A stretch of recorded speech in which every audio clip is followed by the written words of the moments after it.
मेरी बग्गो मेरी सोहनी सवानी तो लड़का निकला, नादिया तो नादिर निकला। जी हाँ जनाब, आप बिल्कुल ठीक सुन रहे हैं। एक लड़का जिसने काफ़ी दिनों से वीडियोस बनाना शुरू की लेकिन वायरल नहीं हो पा रहा था, उसने अपने कज़न के साथ मिलकर एक प्लान सोचा।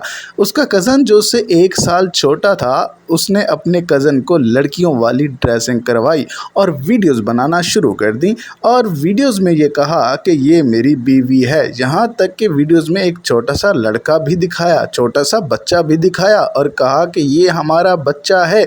इंस्टाग्राम पर एक जनाब पेज बनाया जिसका नाम रखा अच्छू डॉन, और वीडियोस बना बना कर जनाब इंस्टाग्राम पर लगाना शुरू कर दी। और उसमें लड़के ने क्या कहा कि ये नादिया है, मेरी बीवी है, ये मेरी सोहनी बग्गो है। इस पर सब लोगों ने वीडियोस बनाना शुरू कर दी, सब लोगों ने इसे बहुत लाइक किया।